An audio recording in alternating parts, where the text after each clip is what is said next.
Assalamualaikum warahmatullahi wabarakatuh. Selamat pagi Tabi pun.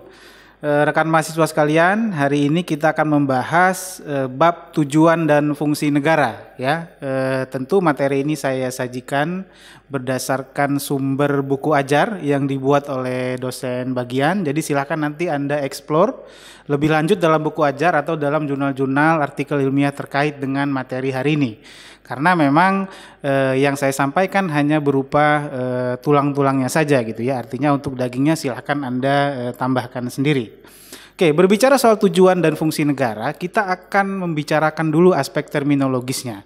Ya, kalau kita lihat di KBBI online misalkan ya, KBBI online itu dia mengartikan tujuan dan fungsi itu ada beberapa arti. Misalkan kalau tujuan itu diartikan sebagai arah dan atau maksud ya. Sementara fungsi sendiri ada 5 arti di KBBI online. Nanti kita lihat yang sesuai dengan konteks negara ya. Ada jabatan yang berkenaan dengan pekerjaan, ada kerja suatu bagian tubuh ya, ada besaran yang berhubungan, ada kegunaan suatu hal, dan dalam konteks linguistik peran sebuah unsur bahasa dalam satuan sintaksis yang lebih luas.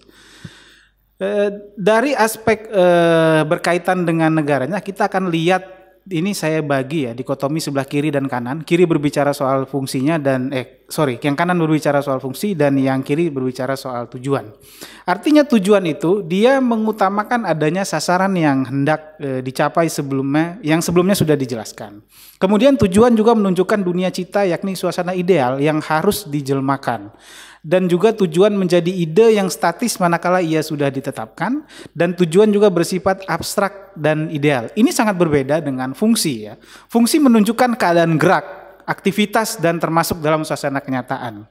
Fungsi juga adalah pelaksanaan dari tujuan ya yang hendak dicapai tersebut gitu. Fungsi adalah real dan fungsi adalah konkret. Nah, jadi kalau tadi tujuan itu konteksnya abstraksi, maka ketika berbicara soal fungsi, kita berbicara soal hal yang konkret atau pelaksanaan dari apa yang sudah dicita-citakan dalam tujuan itu. Kalau dikaitkan dengan negara ya, jika tujuan dan fungsi ini dikaitkan dengan negara, maka tujuan menunjukkan apa yang secara ideal yang hendak dicapai oleh negara itu. Sedangkan fungsi merupakan pelaksanaan cita-cita itu dalam kenyataan ya. Artinya tujuan itu sudah ditetapkan lebih dahulu untuk nanti kemudian difungsikan sesuai dengan konteks pembagian kekuasaan negara. Nah, nanti kita akan lihat seperti apa teori-teori berkaitan dengan tujuan dan teori-teori terkaitan dengan fungsi negara. Dalam konteks teori tujuan negara klasik ya, ada 4 konsepsi teoritik yang coba saya sampaikan. Nanti rekan-rekan bisa eksplor lebih lanjut seperti yang saya katakan tadi di buku ajar atau buku-buku ilmu negara yang lain, atau juga di jurnal-jurnal ilmiah terkait. Menurut Lord Sang ya, tujuan utama dari negara adalah suatu pemerintahan yang berkuasa penuh terhadap rakyat dengan jalan melemahkan dan atau membodohkan rakyat. Nah, ini sangat mengerikan sekali ya kalau konteks tujuan negara-negara modern hari ini seperti itu. Tapi kalau kita lihat dari keempat pakar pemikir ini, tentu ini mungkin mereka konteks kehidupannya itu dari era abad pertengahan sampai ke era Renaissance ya. Artinya kalau tujuan-tujuan negara modern tentu nggak ke arah sana. Dari sub PowerPoint aja udah teori tujuan negara klasik. Artinya klasik ini kita berbicara dari Yunani kuno sampai dengan era ya abad pertengahan sampai mau memasuki abad modern lah ya. Ada Machiavelli juga mengatakan bahwa tujuan negara itu sebagai cara untuk memperoleh kekuasaan dan menjalankan kekuasaan. Kemudian menurut Caesar, nah Caesar ini Imperium Romawi ya, berarti kita konteksnya di era Romawi ini. Tujuan negara pada awalnya adalah pertahanan, tetapi juga kemudian berubah menuju ke hal yang sifatnya ofensif atau serangan. Maka di momen-momen waktu Caesar menjadi kaisar Romawi, memang Romawi mengeksplor luas ya kekuasaan Romawi itu sehingga membentang di daratan Eropa. Kemudian menurut Al-Ghazali dari aspek Islam bahwa tujuan suatu negara adalah melaksanakan syariat agama, mewujudkan kemaslahatan rakyat, menjamin ketertiban urusan dunia dan urusan agama. Artinya apa-apa yang disampaikan oleh para ahli ini sesuai dengan nilai-nilai yang ada di dalam diri mereka yang menjadi background kehidupan mereka yang mereka jalani. Kemudian berbicara aspek tujuan negara modern ya. Ini ada 3 pemikir, 3 teoritisi yang saya sampaikan. Yang pertama dari Immanuel Kant, tujuan negara adalah membentuk dan mempertahankan hukum. Kemudian menurut Montesquieu, agar tetap memiliki wilayah yang akan dimanfaatkan bagi sebesar-besarnya kepentingan masyarakat, sehingga mereka dapat hidup tentram dan bahagia. Itu tujuan negara menurut Montesquieu. Nah, dari konteks ilmuwan kita, ini ada Prof. Miriam Budiarjo, beliau pakar ilmu politik, dan menyampaikan juga bahwa tujuan negara itu adalah bonum publicum, common good, commonwealth. Menciptakan kebahagiaan bagi rakyatnya. Ini kalau dari aspek hukum, kalau mungkin Anda sudah baca-baca terkait dengan pengantar ilmu hukum, lebih ke arah utilitarianisme ya, artinya lebih kepada bagaimana memberikan manfaat yang sebanyak-banyaknya, ya, kemakmuran yang sebanyak-banyaknya pada masyarakat. Nah, ada lagi Padmo Wahyono, ini beliau pakar hukum tata negara ya, Prof. Padmo mengatakan bahwa teori tujuan negara modern itu bisa dilihat dari 4 teori. Yang pertama teori kekuasaan, ya. Tujuan negara ialah semata-mata untuk mempertahankan kekuasaan penguasa.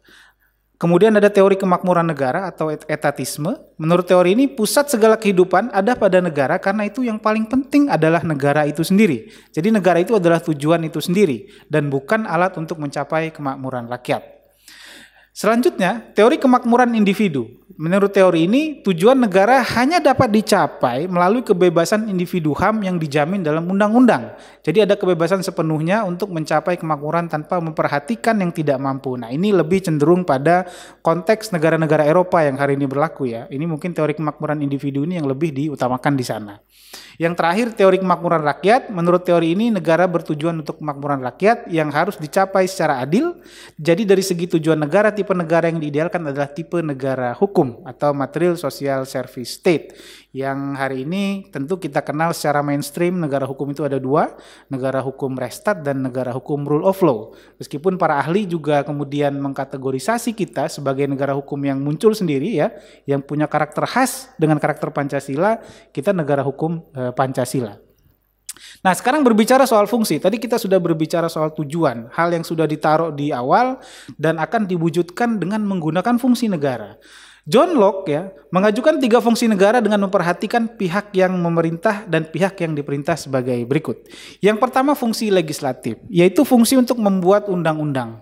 Dan ada fungsi eksekutif, yang kedua fungsi untuk melaksanakan undang-undang atau peraturan. Yang ketiga adalah fungsi federatif, yaitu fungsi untuk urusan luar negeri, perang, dan damai. Nah, kalau konteksnya nanti dari Montesquieu ini sudah ada perbaikan ya, dari apa yang disampaikan oleh John Locke ini. Nah, ini menurut Montesquieu, yang mana teori fungsi negara menurut Montesquieu ini adalah fungsi negara yang hari ini mainstream di seluruh negara-negara yang ada di dunia umumnya mengadopsi apa yang disampaikan oleh Montesquieu. Ada fungsi legislatif, ada fungsi eksekutif, dan ada fungsi yudikatif. Jadi ada lembaga yang membentuk peraturan, ada lembaga yang kemudian melaksanakan peraturan yang sudah dibentuk itu, dan ada lembaga yang kemudian akan menegakkan pelanggaran terhadap aturan yang sudah dijalankan tersebut.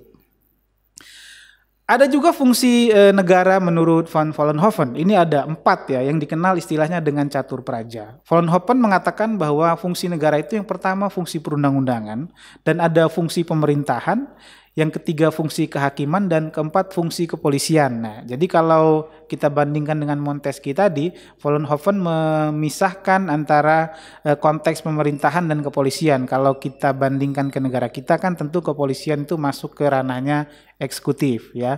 Artinya di sini bisa masuk ke yang nomor 2 gitu ya, tapi dipisahkan oleh Van Vollenhoven menjadi fungsi yang berdiri sendiri. Kemudian yang paling kontemporer ya, yang hari ini banyak dibahas oleh ilmuwan-ilmuwan juga berkenaan dengan teori fungsi negara ini adalah apa yang disampaikan oleh Wolfgang Friedman ya, bahwa dalam tugas pemerintahan untuk melaksanakan tujuan negara sebagai organisasi kekuasaan, maka negara dapat berfungsi sebagai berikut ya. Yang pertama provider, yaitu negara bertanggung jawab dan menjamin suatu standar minimum kehidupan secara keseluruhan dan memberikan jaminan sosial lainnya. Nah, ini banyak fungsi-fungsi negara modern hari ini arahnya ke sana gitu ya. Yang kedua juga regulator, negara membentuk aturan hukum dalam kehidupan berbangsa dan bernegara. Kemudian yang ketiga adalah fungsi entrepreneur, yaitu negara menjalankan sektor ekonomi melalui badan usaha milik negara atau daerah dan mengusahakan kondisi kondusif untuk berkembangnya dunia usaha. Ini kalau kita reviewkan ke negara kita, misalkan pemerintah di pusat punya BUMN, pemerintah daerah punya BUMD, itu adalah salah satu bentuk fungsi entrepreneur yang dilaksanakan oleh pemerintahan ya. Yang terakhir adalah fungsi umpire, yaitu negara menetapkan standar-standar yang adil bagi pihak yang bergerak di sektor ekonomi, terutama antara sektor swasta atau antar bidang-bidang usaha tertentu. Tentu ini menggunakan regulasi dan program-program yang disampaikan oleh pemerintah ya. Mungkin itu rekan-rekan mahasiswa sekalian untuk konteks materi tujuan dan fungsi negara yang bisa saya sampaikan. Saya tunggu respon Anda ya, karena ini kita kan biasanya di kelas itu memang aktif. Silahkan kalau ada pertanyaan dan hal-hal yang ingin didiskusikan, bisa hubungi saya via WhatsApp atau via email. Saya tutup kelas hari ini. Terima kasih atas perhatian Anda. Assalamualaikum warahmatullahi wabarakatuh.